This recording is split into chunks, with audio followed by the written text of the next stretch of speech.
ദേവാലയത്തിൽ ഉത്സവത്തിന് വന്ന ഒരു വലിയ കൂട്ടം ജനത്തെ നോക്കി യേശു ഒരിക്കൽ ഇപ്രകാരം വിളിച്ചു പറഞ്ഞു. ഉത്സവത്തിൻ്റെ മഹാദിവസമായ ഒടുക്കത്തെ നാളിൽ യേശു നിന്നുകൊണ്ട്, ദാഹിക്കുന്നവനെല്ലാം എൻ്റെ അടുക്കൽ വന്ന് കുടിക്കട്ടെ. എന്നിൽ വിശ്വസിക്കുന്നതിൻ്റെ ഉള്ളിൽ നിന്ന് തിരുവെഴുത്ത് പറയുന്നത് പോലെ ജീവജലത്തിൻ്റെ നദികൾ ഒഴുകും എന്ന് അവൻ വിളിച്ചു പറഞ്ഞു. യേശുക്രിസ്തു ജീവൻ്റെ ജലമാണ്. യേശുക്രിസ്തു ജീവൻ്റെ അപ്പമാണ്. സ്വർഗത്തിൽ നിറങ്ങി വന്ന ജീവൻ്റെ അപ്പം ഞാനാകുന്നു എന്ന് അരുളി ചെയ്ത യേശുക്രിസ്തു ജീവൻ്റെ അപ്പമാണ്, ജീവൻ്റെ ജലമാണ്. തൻ്റെ സന്നിധിയിൽ വരുന്നവർക്ക് ഒരു നാളും ദാഹിക്കാത്ത, ഒരു നാളും വിശക്കാത്ത ജീവൻ്റെ അപ്പവും ജീവൻ്റെ ജലവും യേശുക്രിസ്തുവിലൂടെ ലഭിക്കും. യേശുവിനെ ഭക്ഷിച്ചവന്, യേശുവിനെ പാനം ചെയ്തവന്, ജീവൻ്റെ ജലമായ ക്രിസ്തുവിനെ പാനം ചെയ്യുന്നവൻ്റെ വിശപ്പ് മാറി, ദാഹം തീർന്ന് സംതൃപ്തി ലഭിച്ചു, ആർത്തി തീർന്നു, സമാധാനമുണ്ടായി. ക്രിസ്തുവിൻ്റെ സന്നിധിയിൽ നിന്നാണ് ഈ സമാധാനം നമുക്ക് പ്രാപിപ്പാനായി കഴിയുന്നത്. കാരണം കർത്താവാണ് സമാധാനം. യേശു പറഞ്ഞു, എൻ്റെ സമാധാനം ഞാൻ നിങ്ങൾക്ക് തന്നേച്ചു. ലോകം തരുന്നത് പോലെയല്ല, ക്രിസ്തുവിൻ്റെ സമാധാനം പ്രാപിച്ച് ജീവിപ്പാൻ അവൻ നമ്മെ വിളിച്ചിരിക്കുകയാൽ.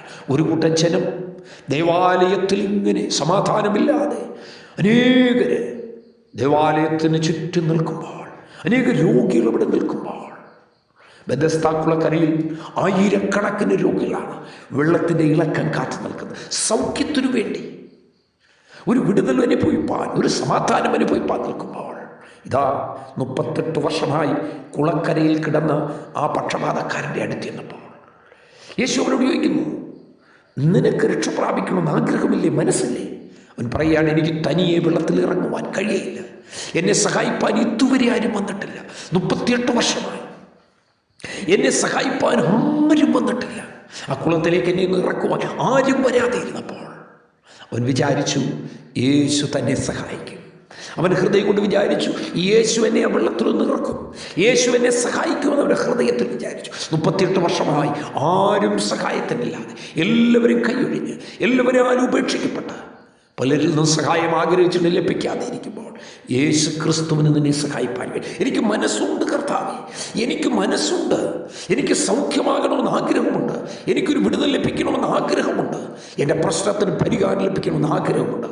യേശു പറയുകയാണ്, നീ എൻ്റെ അരികിൽ വാ, നിൻ്റെ ദാഹം തീരും, നിൻ്റെ വിശപ്പ് മാറും, നിൻ്റെ രോഗത്തിന് സൗഖ്യം കിട്ടും, നിൻ്റെ പ്രോബ്ലംസിന് പരിഹാരം യേശു ക്രിസ്തുവിൻ്റെ സന്നിധിയിലുണ്ട്.